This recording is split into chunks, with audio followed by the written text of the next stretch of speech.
Welcome everyone to our very first webinar of 2023. We listened to some feedback from everyone last year and we did a variety of webinars, right? We had like a bunch of lecture style ones on different topics that were sharing slides and we're really kind of, teacher type of classes. What people loved was just the conversation. So that's what we're going with this year. I call it podcast style webinars, where we are picking very specific topics. We're always going to have a guest speaker to share their expertise. And I am so excited. I was excited for a long time for this one. This is really my first time even meeting Traci, but Traci Jones is with us today. And I'm so excited because she's the admissions director of the school I used to work at. We never worked together, but she's with Bellus Academy. Welcome, Traci. Thank you so much. I'm so excited to be here. Yes, and you guys have 4 campuses. Bellus has 4 campuses that you manage reps at. So just tell us a little bit about yourself, Traci, and your background with beauty schools and higher ed. Okay, so I started in admissions back in 2004.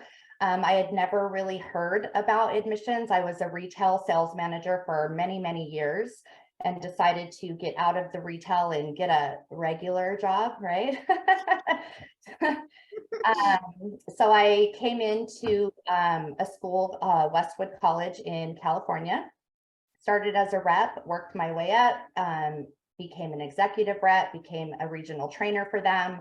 So I would train new reps. I actually worked for that school 3 separate times. So I left, grass is greener, let me go to a different school. I went to an art school, and then I went back. So I've worked for numerous different schools throughout my career. I've been a director of admissions probably for the last about 10 years or so. So it wasn't very long that I was a rep. I started with Bellus in October of 2021, was living in California at the time, and took over the director role, a non-enrolling director role. So overseeing all the campuses that we have, and including our call center. The way that we are set up, we have 3 campuses in San Diego. Chula Vista has 2 admissions representatives. Poway has 2 reps. El Cajon has 1. And then we also have a campus in Manhattan, Kansas that has 1 rep as well. Okay. And then I also have a call center. So I have a call center that consists of 3 girls. 1 is in New Jersey, 1's in West Virginia, and 1's in Northern California. And let's talk really quickly about that call center position, because I mean, historically, it's been people who were actually reps before. You are not outsourcing this from another country. These are people that are familiar with the Bellus brand. Right. So when I first interviewed for this position, and it was the panel of, the owner and the CEO and HR and everyone, and I was told about the call center, I was shocked. I was like, wait, what? You have a call center? Like, our whole lives in admissions, it's like, okay, 100 dials a day, 7 appointments a day, 3 or 4 interviews, 1 enrollment a day. We always had this daily activity report that we had to do. So I was just in complete awe that there's a call center that does all that for the reps. So it's pretty amazing. And these girls, I mean, they're setting 150 appointments a week. I mean, it's just, wow. And so it's really been beneficial for us to have them. And it's definitely a setup that if you can do it, I would recommend. I love that. And so with your call center, they're sort of the appointment setters, right? Like they're the first reach out. Do your reps also have the ability to do that as well? Yeah, so when a lead comes in, everybody gets it, right? So the call center gets it, the rep gets it. And sometimes it's funny because the call center and the rep will duke it out over who gets the lead first, right?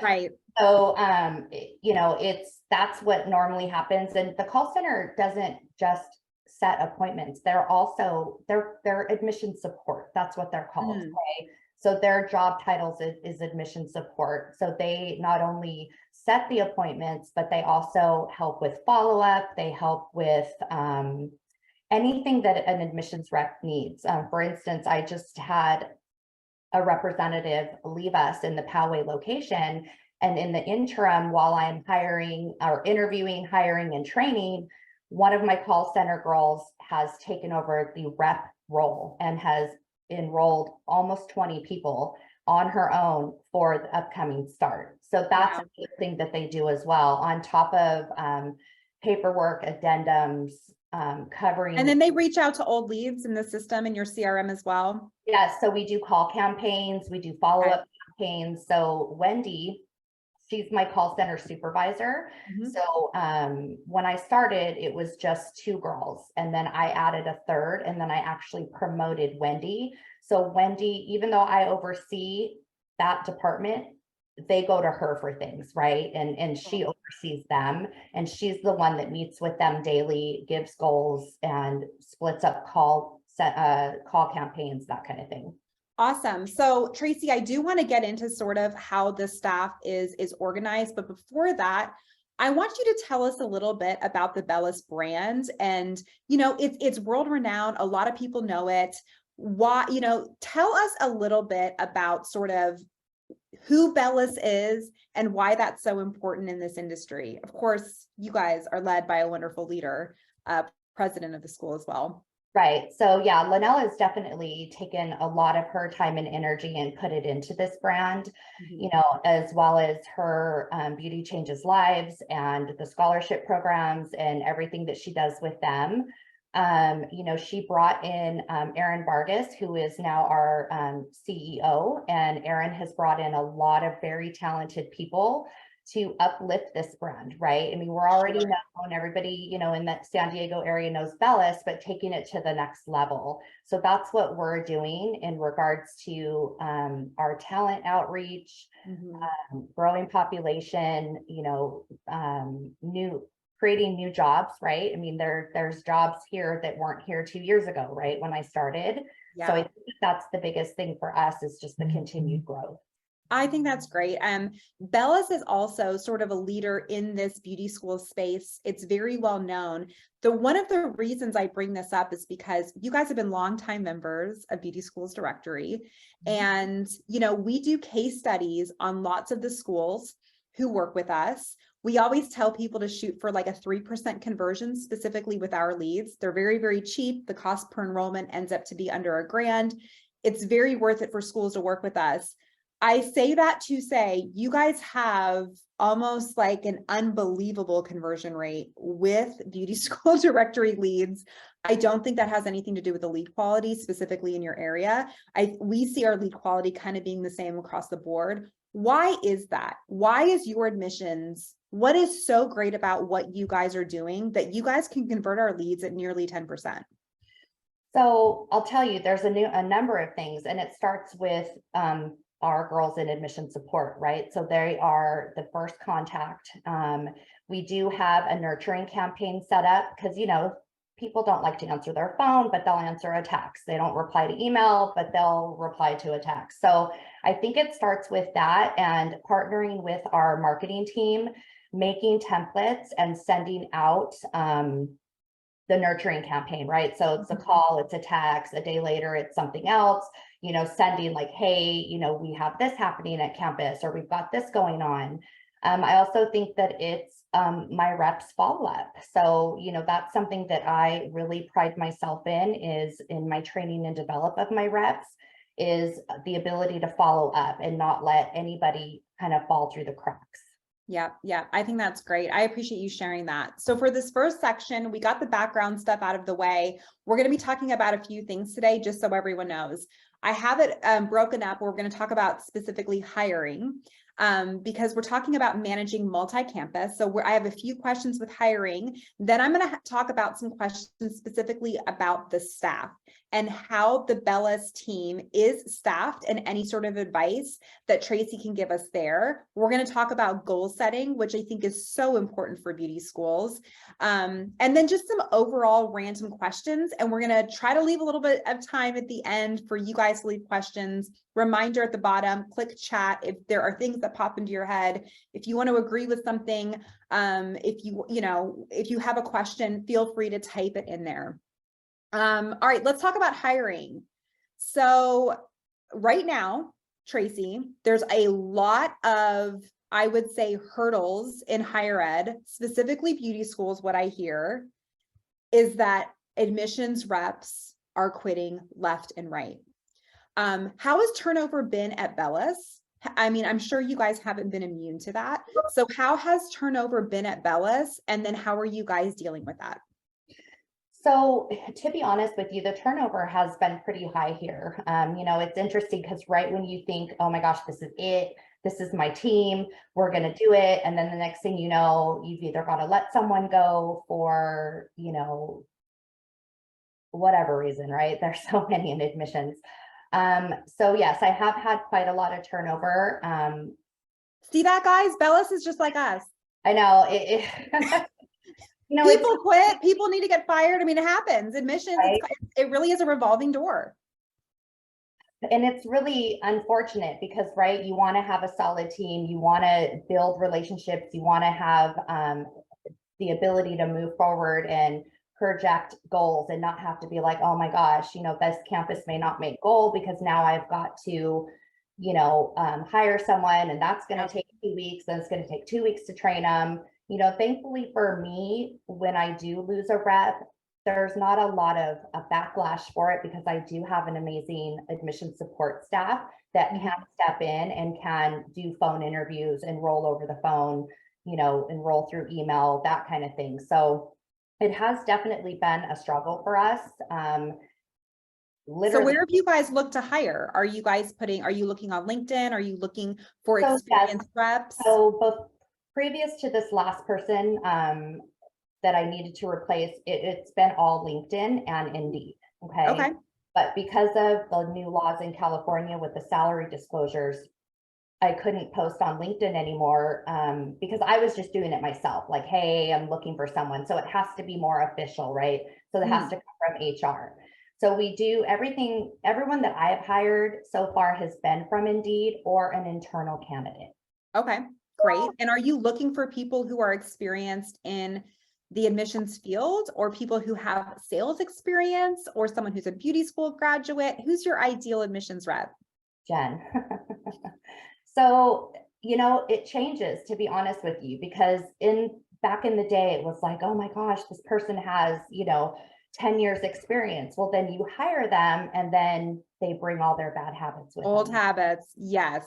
Bad habits, right? And they're not open to new things. They're not open to training and developing. And Bellus is a different arena, right? It's different than anything or any school I've ever worked for before. It's small. We're homegrown, we don't have a huge corporate office that's, in another state telling us what we can and can't do. So we're leadership wise, we're kind of just that's all we have, right? So I have definitely hired people with experience and it's turned out to not be great. My thing, and I've also hired SDs and SD graduates, right? Who think that they want to get into sales, they want to make good money. That's not worked out. So now one of the biggest things for me is I use my experience, right? I was a retail manager for many years, and that's what brought me to this industry. So I really like people who have retail experience, especially longevity in retail. Depending on the level of rep that I'm looking for and the amount of money I want to spend, I'll look at that level. So even just today, looking at resumes, I came across a girl who doesn't have any admissions experience, but she's got like 12 years working for one retailer. Yeah, that's great. Because retail is tough, especially if you're a manager and you're working the weekends. But I mean, you're a people person, right? You know how to talk to people when you've done retail, and to have that sort of loyalty to be at a company for 12 years. I mean, that's really, really attractive. What kind of incentives though are people looking for today? Because people want it remote. You can't be remote all the time in admissions. Right. So are there other ways? Is it a flex schedule? Is it more PTO? What are people requesting today for that position? So I definitely think that, when COVID hit, we were remote. Everyone was remote for almost a year. Then we brought everybody back on campus, but we decided to be a little flexible with scheduling. And we decided that, okay, you have to be on campus 32 hours, but you can be remote 8. So we let people kind of have a flexible schedule. So I have like a couple reps that take a whole day remote. I have one rep that does 2 days afternoon remote, right? Okay. So we've definitely done that. With admissions, it's all about money, okay?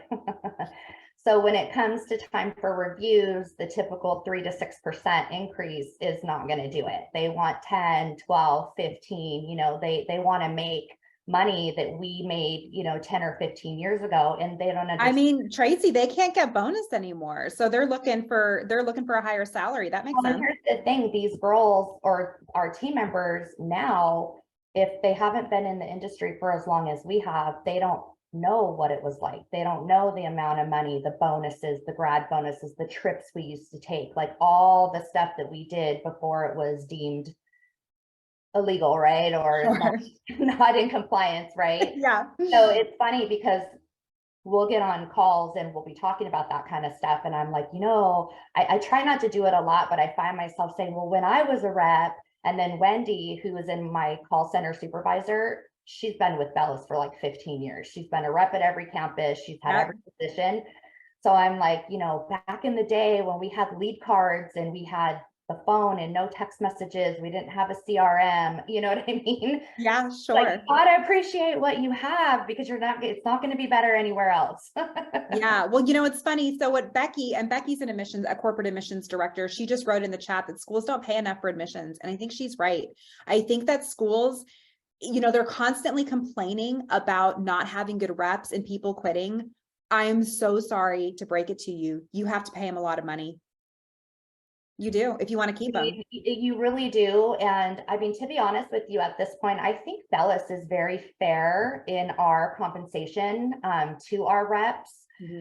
It's the ones that come aboard who don't have any experience, who feel like they should make more than they do, and they don't understand that it's something that's kind of got to be earned, and it's got to be like a level thing, right? And it's, you know, it's something that I'm kind of working out here because we don't have levels like admissions rep, senior rep. You know, I do have an executive rep. She's been here with Bellus for a very long time, but everybody else is kind of entry level, right? Sure. Experience. No, I mean, you have to earn that. That's the thing. You can't walk in off the street having, you know, worked the front desk at Sephora and expect an admission salary for someone who's been there for 5, 6, 7 years. So people do need to be realistic, but I also think that you can reward people kind of like what you guys do. It's the flex schedule. Maybe it's an extra day of PTO or whatever. It doesn't always have to be in salary. So I want to shift right now to the staff side. Of course, you have appointment setters and touring reps. I want to talk about managing all these people. You manage many campuses. Are you living in your CRM, or are you also alluded to this where you have Wendy now who's in charge of call center reps. So you're probably talking to Wendy about those other people, but give us sort of an idea on how do you manage all these people at different campuses? So, you know, I'm remote. I don't know if I told everyone that, but I work out of Tennessee. So, and I travel to California anywhere from 4 to 6 times a year to visit campuses where I stay for a week at a time. You know, it's definitely been an interesting process over the last 2 years because I had never been remote before. Like I've been a director at a campus with 20 reps where you can get you know, I remember getting the clipboard and printing the interviews and walking around. Okay, Jen, where's your 11? Okay, you know, Wendy, what happened with your 1 o'clock? You know, and so Sure. here it's a little different, but yeah, I definitely spend a ton of time in our CRM. And someone just asked in the chat what CRM you guys use. Campus login. Perfect. So you guys use campus login, so you're able then to see activity of Right. all your reps. Right. So I can see their schedule for the day. I can see how many interviews they have. I can see how many financial aid appointments they have.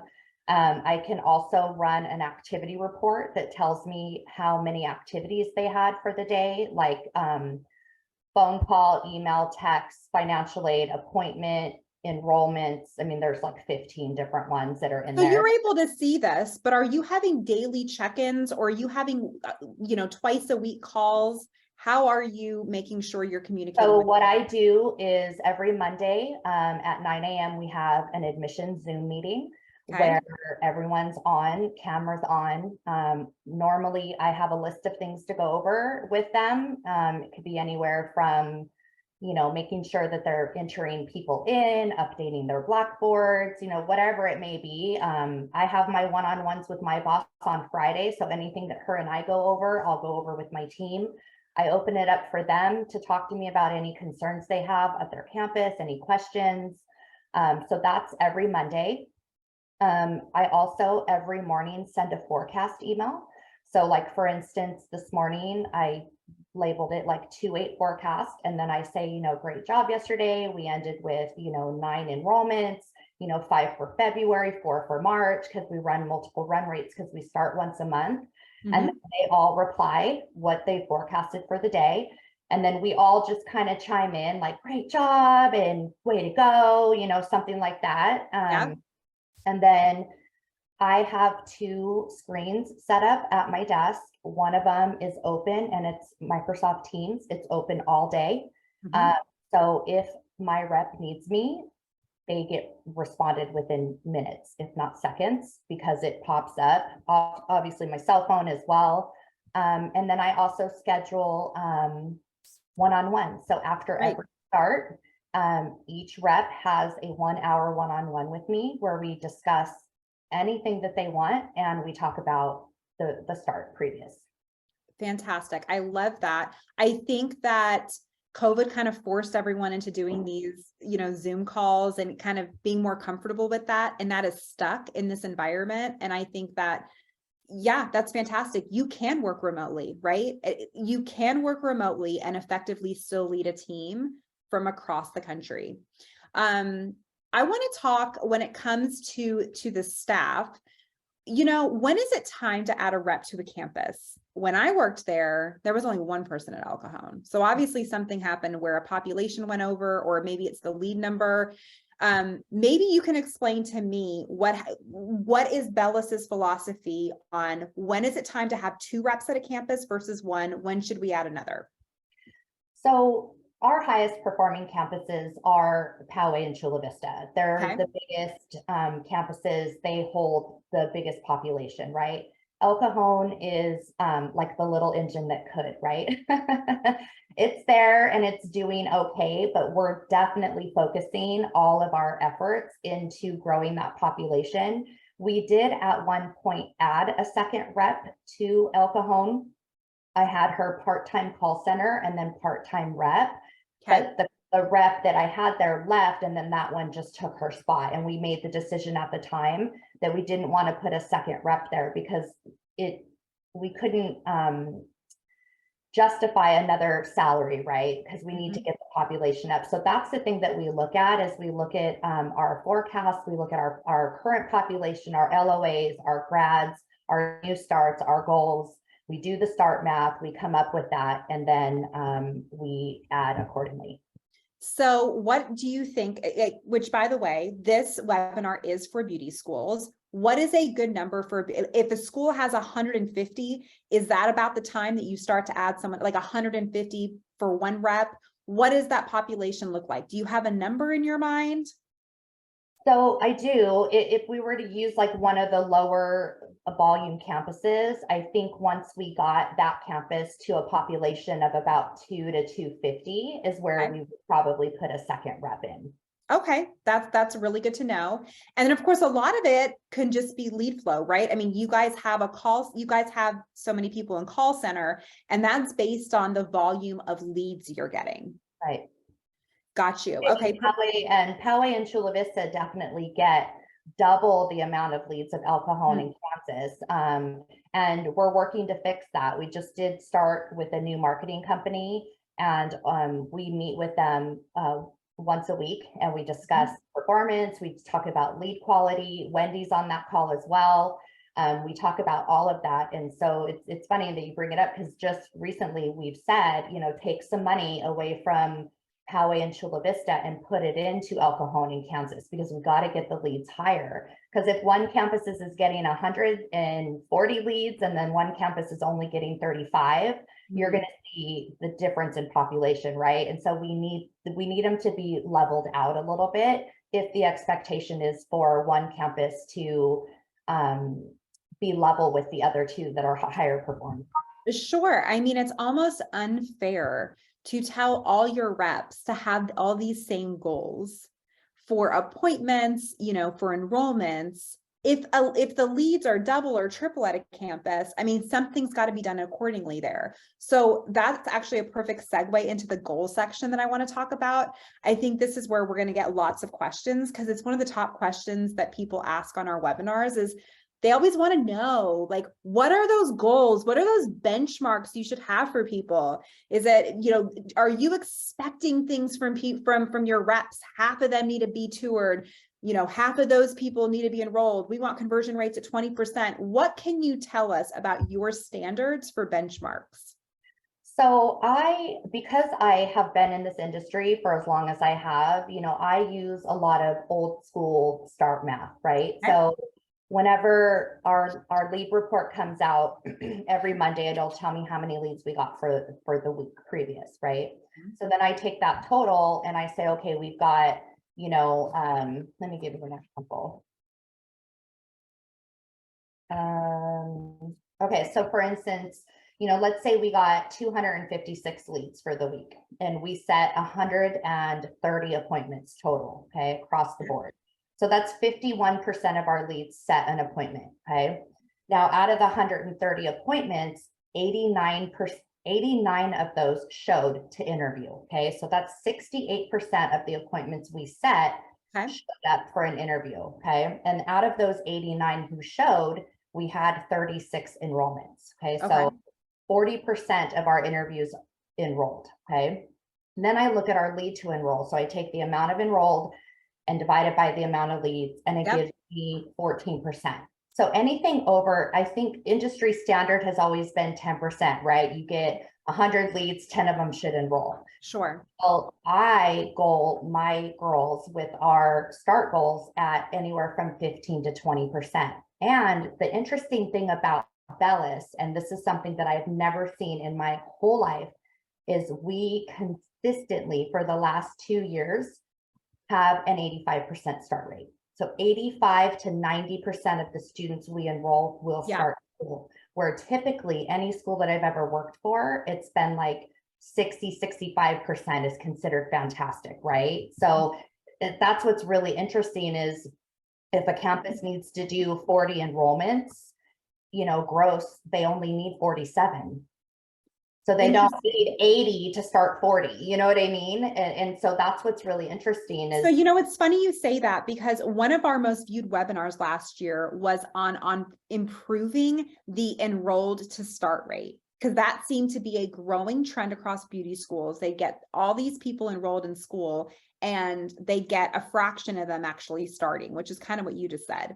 Something I think Bellus has always been good at, that I think is a downfall of a lot of schools, is that FA and admissions works very well together. These kids are packaged well before they're starting school. And I have found other schools fail to start people because they're just not packaged and ready for it. Right, I agree with you. I mean, that's the old school saying, right, is, you know, FA and admissions, like they don't get along, they don't like each other. I know. And that, yeah, the biggest war, sure. Right. So, I mean, I think that that's one of the things that I train and develop my staff on. And I work closely with the director of financial aid, is building that effective relationship, right? Yep. And having it to where, you know, I don't have to schedule a scrub meeting. So we would, you know, get the financial aid person, get the admissions rep, get me, we go over their start, who's missing what's happening. I used to have to do that. Now they're doing it on their own. And what's really interesting is the financial aid rep will go in and put people on our Blackboard, is where we keep track, down at the bottom, or send an email and say, hey, I just met with Jen, you know, she's, you know, good to go for February. Bam, enrolled. You know what I mean? So I really think that that's a very large part of why we have an 85% start rate. I think so. Because of how great the financial aid department is and the relationship between the departments. Yeah, I completely agree with that. I think you really gave some great benchmarks in there. What you said, was that reality or are those your benchmarks? Are you looking for 50% of people who come in as a lead to be booked for a tour? Is that sort of your benchmark? Is it 50, 60%? So I personally with Bellus don't have a benchmark standard because we are always so high. Now, when they're way below, like let's say the lead to enroll is like under 10%, then I start to think, well, what happened? And I start to look at the You lead. start breaking down the different sections, right? But you know, unlike other schools that I've worked for, where corporate has said, this is your, you know, lead to appointment. This is your appointment to interview. I mean, you know, I think having anywhere from 50 to 60% of your leads set an appointment, and then anything over 50% showing, I'd like to be more in the 60% range of interview to show. Yeah. So, you know, to answer your question, it's not like a set regulation, like we have to hit these, right? I think that's a really, really great point. I think when we are micromanaging every step along the way, you might really piss off some reps.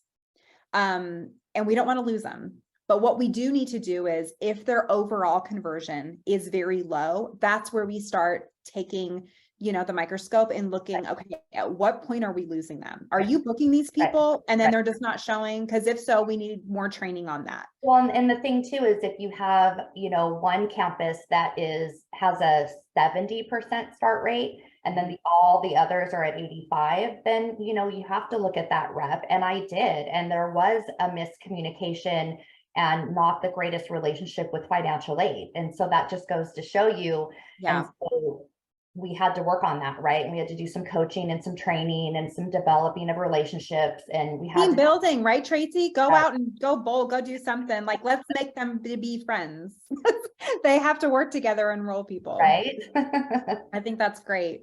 So we actually had a question, and it's funny because this is a question a lot of people have asked me before in the past. I've seen it on the webinars, is what is your call center employee ratio per student body? Essentially, at what point, how many people need to be in your school before you decide we're going to need some outside support for these girls? So let's just say a lot of our beauty schools on here, you know, let's say they have 2 or 3 campuses and they have a rep at each one. At what point, Traci, does it make sense to get some help for a call center, for a remote call center employee?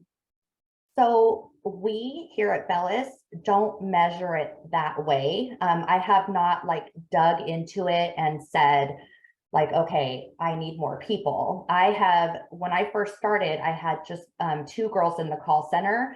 And then the amount of leads that were coming in, it was obvious that they needed some help, right? So, you know, if you have one rep at one campus and you're getting 100+ leads a week, and you're expecting that rep to work them all, I think you're going to have some missed opportunities, right? I think so too. So, how are they going to have time to tour all these people if they're going to be calling everyone daily? Well, and it's not even about calling, it's calling, texting, following up, us interviewing, enrolling, touring, you know, all the things that we kind of had to do. But back in the day, I never got 100 leads in a week, right? So you have campuses that are getting 100+ leads, then that's where the support needs to come in, right?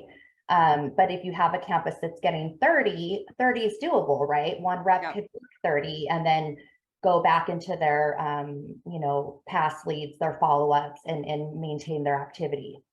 Do you have activity goals for your reps when it comes to phone calls, texts, contacts? Actually, Becky did ask a question about this.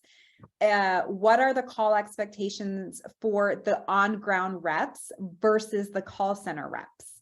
So there are no expectations for the reps right now in regards to activity guidelines. So about a year and a half ago, when I had some reps that had no activity, I would send out the activity daily, and I had an expectation that they had to have, you know, 80 to 100 activities.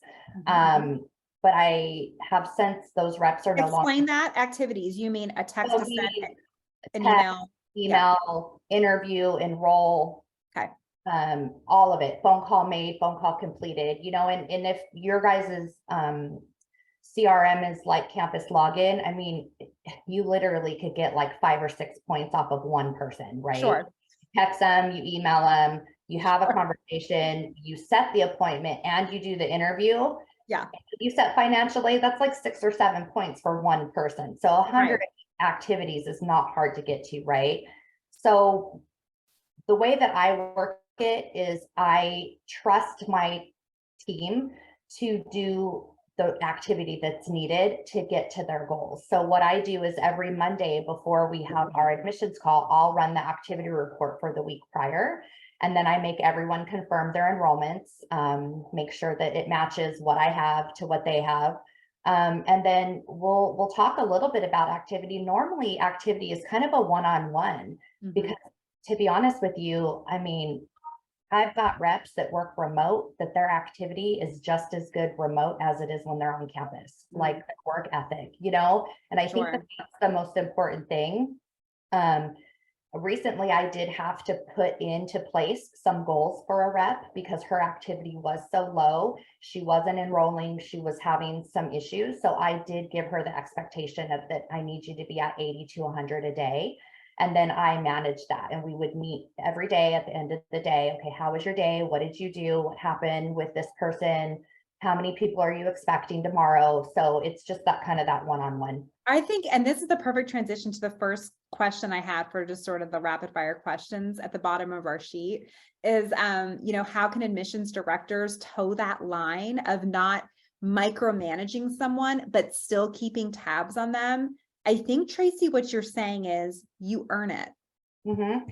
You 100%, because I will tell my girls during our admissions meetings, like, please don't make me micromanage you. I don't want to do that. You guys are, I look at them as independent contractors, right? Like as an admissions rep, your desk is your business, right? So everything that happens at your desk is your business, your enrollments, your students, right? And so I talk to them a lot about that. And I say, listen, at the end of the day, you need to be able to go home and say, like, I put in a full 8 hours. I helped this many people change their lives through getting into school with education in the beauty or wellness industry, right? And if you start to be negative or you start to second guess yourself or whatever, then your activity is definitely gonna suffer, right? So I tell my girls that, and I think because I've told them so many times, they just automatically know. They're all hard workers, and they all know that, I'm just gonna make sure that Traci doesn't have to look my activity up, or she doesn't have to ask me, what did I do for 6 hours in the day? Yeah. Because I only had like an hour and something worth of activity, right? Right, sure. And do you find admissions reps are usually pretty good about being self-motivated, or do you find yourself in a position where you are having to monthly motivate them or do annual retreats? Share some stuff about that. So I think it really depends on the person. I have my rep that's in Kansas, has worked for Bellus for a really long time. She is definitely self-motivated, but she's also really, really hard on herself when, she doesn't make a start, or even if like one student decides to not start, she just thinks it's the end of the world, right? And I think that says a lot about her character. And the relationship that I have with her is like, girl, quit being so hard on yourself. You're fine. Like, you got this, right? And I think that it's the daily motivator, the weekly motivation. When I do their goals, they get their goals broken down. So they get whatever goal they have for the month. I give them the gross goal. And then, I divide it by, or I subtract how many they already have, divide it by how many days are left to enroll. And they know what they need to do per day. They know what they need to do per week. So if they don't have an enrollment one day, then they know the next day they need to have 2, or whatever the case may be. They just know what they need to accomplish by the end of the week. Are you having goals by program, or because right now what I'm hearing across the board is SD is killing Cosmos. Everyone wants SD. They're walking in off the street. Are you guys seeing that same thing? Absolutely, 100%. I mean, it's getting to the point, Jen, where I am capping enrollments for SD at one of my campuses. Like, a week and a half or 2 weeks ago, and our start is February 14th. I had to close SD at our Poway location because that's all anybody wants. And Yeah. what we're doing is we're trying to make some changes in our marketing, and we are trying to take some of that money away from SD Yep. and Yeah. put it into Cosmo Barber and really promote that. Right now, we're looking for, some local influencers to help us promote the Cosmo and Barber program. We're doing a bunch of different things with this new marketing company. I'm also, training and developing my reps. Like, obviously, when people come to Bellus, they already kind of know what they want, right? It's not like I can take someone who wants SD and be like, oh no, you need to be a barber. Like, that doesn't make a lot of sense. Sure. But opening the door to people and showing them what we offer and just getting that name out there. Yeah, we're so overloaded in SDs. It's crazy. It is nice to hear, though. I feel like for other people that are on the call, that they're not alone in this pain. This seems to be a growing trend. And just an FYI, like, if you need more Cosmo leads, if you worked with someone like Beauty School's Directory, we could send you only Cosmo leads. We don't have to send you the nail, the makeup, the SD. You could just choose that program. Or like what Traci said, if you're spending money on PPC, if you're dumping money in social ads, maybe just focus on the programs, right? Where you need the leads, and stop wasting your money on the SDs. Cause I feel like, again, that's just a trend where they're walking in off the street. Everyone wants SD. You're never going to have a problem filling that class. Well, how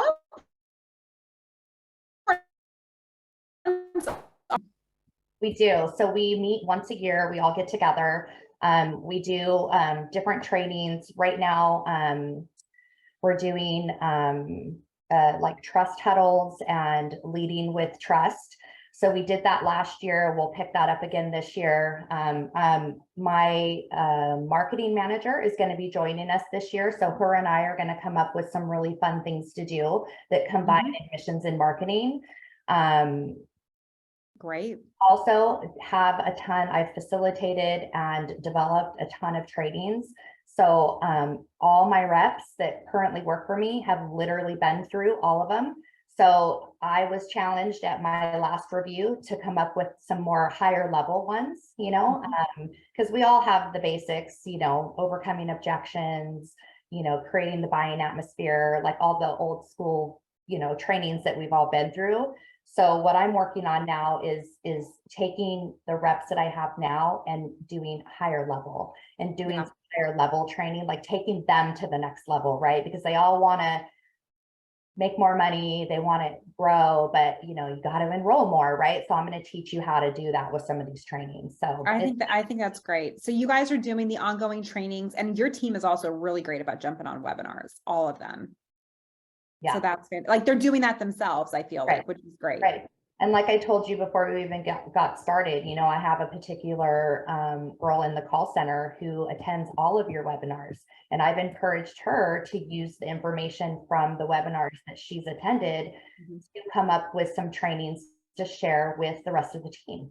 So, I know she's really excited about that. So I'm looking forward to that from her. I think that's fantastic. And I think that's something that everyone can take a page out of your book. If you are managing multi-campuses, why don't you empower some of the people who are sitting at different campuses to teach something to the other people, right? It doesn't always have to be the admissions director. Tap into their knowledge. They want to hear from their peers. Well, and I think that that's important, especially with new representatives, coming aboard. I make sure that, obviously they spend some time with Wendy in call center and they learn CRM and all of that. Then they spend an entire week with Christy in Chula Vista. And then I have them shadow every rep that works here at least once, if not twice, because you can be trained by one person but if you observe someone else, I remember when I was a rep and I would listen to other people, I'd be like, oh, that was good. Like, that was good. I'm going to use that. And you wrote it down. And then for the rest of your admissions life, you use that one tagline or that one close or whatever they did. So that's why I want them to go and at least observe everyone at least once so they can compile their own, flow, right? I think that's great. And even sometimes looking in the CRM to see Maybe you have a rep who's not a great closer, but she's so good at appointment setting. What is she doing? Get some of that magic and share it with the rest of your team. And maybe you have another rep that is really, really good at the show rates. So I think that's fantastic in tapping into the knowledge of other reps. Are you still with me? You're frozen for me.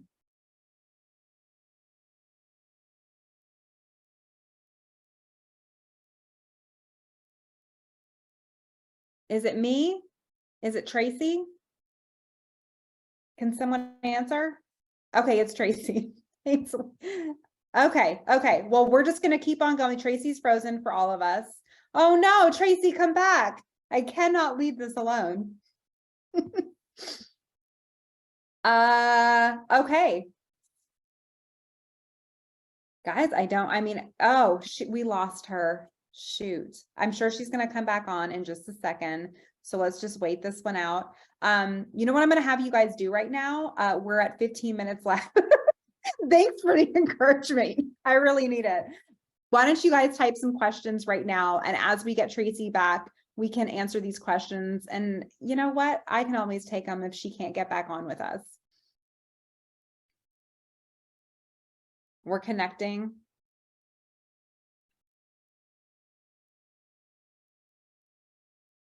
Can you hear Traci, me? can you hear us? Can you hear me? I can hear you. I can't see you, but your voice is Yeah, that was really weird. I had some kind of like a surge, like my lights blinked, like both computers went down. I was like, really fantastic. Of course that would happen. Oh, I'm just really grateful you got back on. I'm encouraging everyone, if you guys have questions, type them in. We're going to get to them. My last question for you is, what's your biggest piece of advice for admissions directors? So my biggest piece of advice is to not forget what it's like to be a rep. Good. If you haven't been a rep, then it's a little different. But I think one of the things that really keeps me kind of in tune with my team is I never forget what it's like. I have had directors that are just so unbelievably out of touch with being a rep that I just couldn't work for them. So, you know, that's my biggest piece of advice is just always remember what it's like, what they're going through. You know, normally reps are their biggest critic, right? So if they're not doing well, it doesn't help for us to hound them and be like, what are you doing? What are you doing? Why aren't you making this? Why aren't you doing that? It's like, girl, I got you. I've been there. You know, I had this happen to me, and it's, you know, building that rapport, but also just not forgetting like where you came from. Which again is why having someone, Traci, in your role is so important, but that person having been a rep themselves or in sales themselves really is the difference maker. I agree. You can't walk in off the street and have like a completely, you know, you were a banker or just whatever it is, other kind of corporate job, and then be thrown into admissions and lead these people when you've never done that job yourself. It's really hard. I agree. Sorry, I'm still trying to get my video back on, but I can't, for whatever reason, I don't have access to my mouse right now to go to the start video button. Well, no worries. As long as you can still hear us, we do have a couple questions that I'm going to read. Someone did ask earlier specifically about salary, you know, how much is good for a salary for admissions. Before I get your thoughts on that, Traci, I'm going to tell you right now, it really depends where you live. I mean, it really depends geographically where you live. California, Southern California specifically, is a very expensive place to live. Those reps are going to get paid more than someone in Ohio. But Traci, do you have any thoughts on salary that you'd like to share?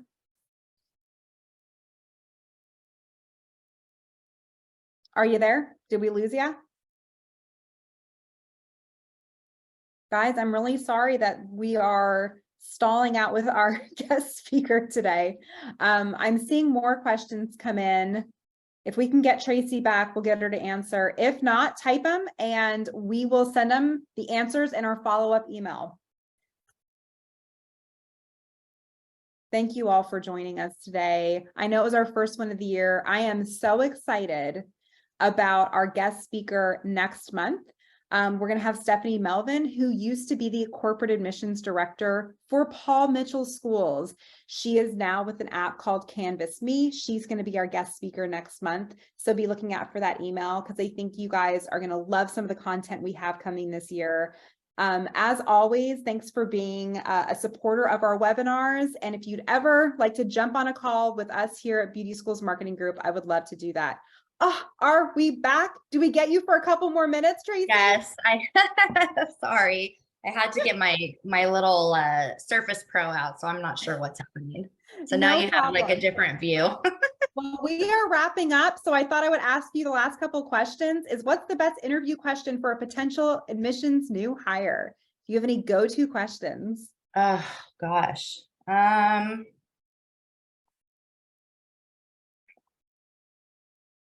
It's a good one. It's funny because I don't have like a set list of questions. I just really dissect. You get to know them, right? Yeah, I get to know them. I dissect their resume. So my biggest questions are about their experience. And then what I tend to listen for are the words like, relationship building, customer service, anything that has to do with like, I love to help people, those kinds of things. So I don't really have like a set one question that I ask. I'm kind of all over the place, to be honest with you. I think that's good. It's funny. My husband has been in restaurant management for over 20 years. And he always did this thing on interviews, which I thought was hilarious. I remember telling Linnell a long time ago, but every time he interviewed someone, he would drop a pencil or a pen. And he as if they bent over and picked it up, he knew that this was a potential hire. If they didn't budge, he was like, I'm never hiring them. He wanted a servant spirit, which I love. I just thought that was really cool. So try dropping a pencil. See if that one works. Other question, as a school director, how do I support my staff on a daily basis better? This, I knew someone was going to ask this question, because a lot of times it's the school director that is managing different admissions reps. How can they better support their staff? So, it's interesting, the dynamic that we have here at Bellus, because we do have campus directors, right? Mm-hmm. So they are in charge of all the educators. They're in charge of, everything that happens on campus. The way we have it, I'm in charge of all admissions. The director of financial aid is in charge of all of FA. And then the director of student services is in charge of all of student services. So none of those people report to the campus director. They report to us. I mean, there's a dotted line, right? Of course, because they're all on campus together. But my biggest thing is, if you are a campus leader, president, or whatever, is getting to know each department. So sitting in with an admissions rep, observing the interview, the whole thing from start to finish, whether it's the phone call, the appointment set in the interview, go on the tour, set in on a financial aid appointment, set in on a student services appointment. Nothing is more frustrating as a director of admissions is when your campus president or campus leader is, again, out of touch with what we do on a daily basis, right? And so for them to actually, sit through like, oh my gosh, this is what admissions has to do. This is what the interview looks like. I mean, I even encourage all new hires at Bellus to come and sit in to observe what admissions does, whether they're an instructor, front desk, student services rep, whoever, so they can appreciate what we do. Yeah, I think that's great. It's funny, the company out in Las Vegas, I don't know, I assume they're still in business or they sold their company, but it's Zappos. They're very, very known for their culture. Every single person that was ever hired at Zappos, whether it's like a low-level employee or a high management employee, they had to, for the first month, go to every single position and just observe, just like you said, just so they can have an appreciation for the people who work there.